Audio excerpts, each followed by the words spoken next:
falar, Andrei, faz aí um resumo aí do começo, e o que começou a acontecer e por que que... Porque muita gente não entende o seguinte, cara. Por que a Fábio chegou lá? Os caras estavam lá andando assim e, pô, de repente vão fazer? Isso tem um porquê.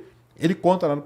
Ó, ele vai fazer aqui um resumo, galera. Ele fez 13 episódios. 13, né? 13 episódios. Só o último tem 4 horas. O penúltimo é mais... Então, assim, você tem ali uma, sei lá, deu quanto no total? Você lembra? Ah, eu não Umas quero nem 20 contar horas? que eu fico até cabelo branco, só de lembrar quantas horas Porque lá são. tem todos os detalhes. Obviamente que aqui nós não vamos falar, nós vamos fazer um resumo, Sim. um en passant em coisas importantes do que aconteceram durante esse processo todo, que, como eu falei, ficou conhecido como Operação Prato, mas, na verdade, começou como um fenômeno, né? Um fenômeno que aconteceu lá. Então, explica aí pra gente como que começou, localiza a galera onde que é, entendeu? Que tava rolando isso. Então, vai lá, começa aí pra gente. Então, Operação Prato até tem essa dificuldade da gente começar... Por onde a gente começa? Porque a gente está falando sobre um período de mais ou menos um ano inteiro. Se a gente for pegar o recorte de tempo, mais de um ano e meio mais ou menos de fenômeno, né? A gente está falando da década de 70 do Brasil, 1977. A gente já estava bem no meio, assim, da ditadura militar, que duraria mais uns 10 anos ali, mais ou menos. Governo Geisel. E eu acho que o grande resumo existia uma operação militar secreta no Brasil, isso era para ficar secreto.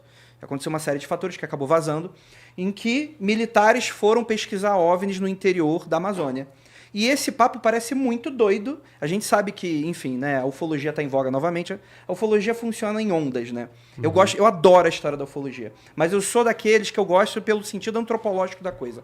Eu gosto de entender por que a gente acredita nas coisas que a gente acredita. E entender como que esse folclore, essa mitologia surgiu. E eu já aviso, eu sou um cara bem cético. Eu divido em duas formas, assim. O cético e o descrente. Eu não sou descrente, mas eu sou cético. E eu convido, né? Pô, estamos aqui com dois grandes ícones da divulgação científica do Brasil, né? Acredito que eles vão concordar comigo. Que somos xingados de cético todo dia. Na verdade, virou cético virou xingamento, né? Não, mas essa é a questão. Eu acho que o ceticismo, ele é muito importante mesmo para aqueles que acreditam no mais fantasioso da coisa toda. Porque você precisa de uma linha de corte. Porque senão você fica pagando de bobo na internet. Tem que ter filtro, né, cara? Você precisa de algum tipo de filtro, né? Eu vou falar daqui a pouco mais ou menos do posicionamento do nosso podcast, mas hoje eu acredito no fenômeno OVNI como um fenômeno fora das nossas convicções, assim. Alguma coisa aconteceu, a gente não sabe exatamente o quê, e como Carl Sagan fala, né? Alegações extraordinárias requerem evidências extraordinárias. Eu entendo isso, eu acho que esse é o nosso ponto de toda essa investigação. Mas, voltando aqui nesse resumo, a gente tem esse fenômeno de luzes voadoras que acontecem entre 1977 e 1978, entre dois estados, que é o Maranhão e o Pará. Muita gente não sabe, mas o fenômeno atingiu o Maranhão bastante. O que aconteceu? Até, né? Primeiro. É que o que acontece? Quando ele surge lá para mais ou menos junho, numa cidade chamada Viseu. Essa cidade, ela é meio que cortada por um rio. De um lado do rio é Pará, do outro lado é Maranhão.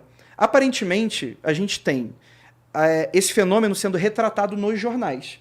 E aí já vai o primeiro disclaimer.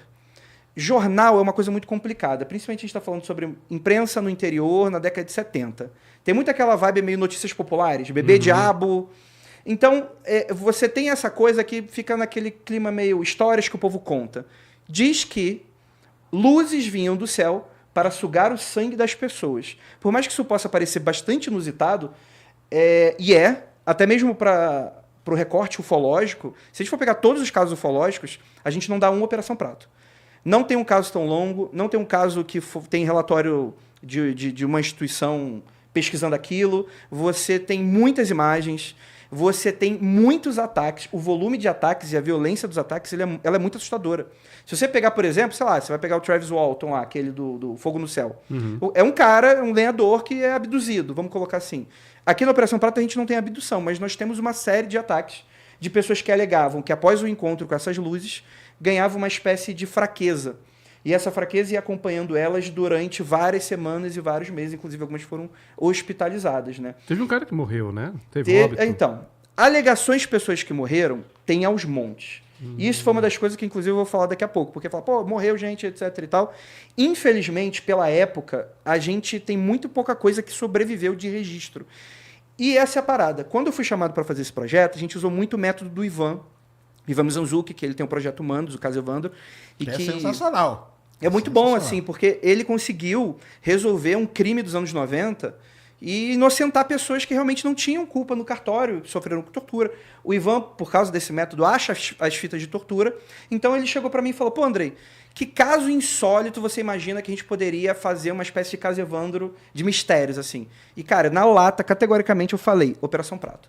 Porque ele é o que mais a gente tem registro material da parada. Então a gente consegue fazer como se a gente estivesse investigando um crime. Esquece ufologia, por enquanto. Eu tenho inclusive... Eu não tenho... Isso que eu ia falar. O Andrei, ele tem um canal, ele tem um outro podcast, né? Sim. Que é o famoso Mundo Freak. Que é sensacional, cara. Diga-se de passagem. Eu ouço bastante também, Pô, ouço direto. Massa. Tem vários casos lá que vocês contam. É legal pra caramba também.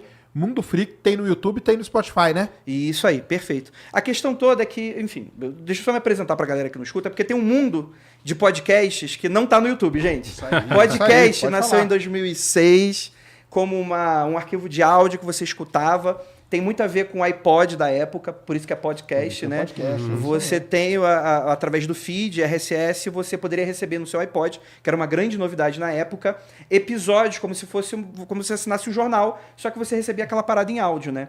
A gente está desde 2012 falando sobre casos insólitos, mistérios, etc e tal, que muita gente eventualmente pode não conhecer. No YouTube hoje a gente está começando, por mais que a gente tenha esses 12 anos de trabalho, a gente começou em 2012, no YouTube a gente está encaminhando. Está bem caminhandinho, bem gatinhandinho, porque a gente só tem um ano de YouTube, mas vocês podem conferir o canal do Mundo Freak, lá também é postado os nossos podcasts, e é só áudio, gente. É pra galera que curte, e a gente se aprofunda nos casos, e aí começa a primeira coisa inusitada. Eu sempre me encarei o meu trabalho como entretenimento. Eu gosto de estudar casos e apresentar casos. Nunca me vi como investigador. A gente até brinca, não, a gente é investigador tipo Scooby-Doo, mas a gente nunca de fato foi a campo. E aí quando eu conversei com o Ivan, eu sou bastante amigo do Ivan, ele me ofereceu essa proposta de, pô, vamos apresentar algo pra Globo. E acabou sendo aceito, inclusive mandar um grande abraço para todos os profissionais que ajudaram a gente em todo esse processo. O nome do nosso podcast, que a gente está falando aqui, é o podcast Operação Prato, que está disponível em todos os agregadores, não está no YouTube. E é toda uma investigação voltada para esse caso. Todos, né? Eu falei Spotify, mas tá em todos. Tá em todos, assim. O que a tua preferência, assim. Eu gosto que o podcast tradicional, né, esse de áudio, ele é uma mídia descentralizada. A gente não sofre com o algoritmo. A gente sofre porque ninguém escuta, às vezes. Mas não tem algoritmo, ninguém vai excluir nosso canal, nem nada nesse sentido. Então, pra gente é uma coisa da hora por causa disso e tal. E aí, com esse convite que a gente foi lá para 2021, 2022 e tal, a gente me enviou um orçamento e tal, foi aceito. A gente começou a produzir. E a primeira coisa eu falei, mano, já comecei a ficar... Eu vou pro Pará fazer esse negócio. E... assim, não é um projeto ufológico. Eu não sou ufólogo, estou muito longe disso, assim. Não tenho nenhum problema com isso, pelo contrário. Operação Prato, a gente só conhece ela hoje por causa de ufólogos. E quando eu fui lá para o Pará, eu tinha muito certo na minha cabeça que eu precisava muito de uma posição muito humilde na hora de abordar esse caso. Porque é um caso de 50 anos, quase 50 anos, são 47 anos, de 77 para cá. Muita gente já trabalhou nele, e praticamente 70%, 80% das coisas que a gente apresenta tem um lastro de pessoas anteriores, que eu até brinco, né? Aquela grande da ciência, ombros de gigante, né? A gente bem que sentou no ombro de gigante, e o que a gente fez foi... a ufologia tem um método de trabalhar, que é o quê? Escutar testemunhas, etc. E é muito semelhante ao jornalismo no geral. Só que no jornalismo a gente tem umas regrinhas que elas são mais rígidas para algumas alegações. Isso não é diminuindo, não é nenhum demérito da ufologia nesse sentido e tal, eu acho que cada um está no seu quadrado, mas isso ofereceu para a gente uma oportunidade de olhar para um caso tão antigo com um olhar que ninguém nunca tinha feito.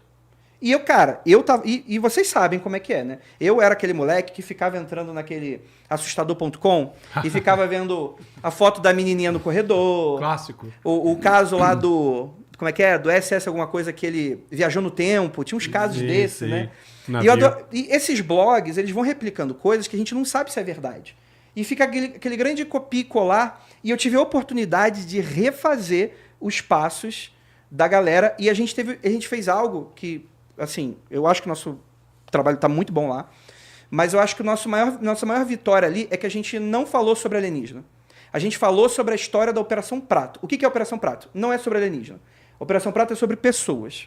E esse método de storytelling de podcast é um podcast que aborda como que as pessoas se comportam, como é que elas vivem, os dramas, por que elas acreditam no que elas acreditam. Então ele é um podcast denso, ele é um podcast histórico, talvez antropológico, não sei, os antropólogos aí vão me matar daqui a pouco. Daqui a pouco vai abrir uma fila aí. Acho que é mesmo. Então, assim, é um convite que a gente faz para vocês escutarem, caso vocês realmente queiram, né? Vocês vão ter tudo da Operação Prato. E eu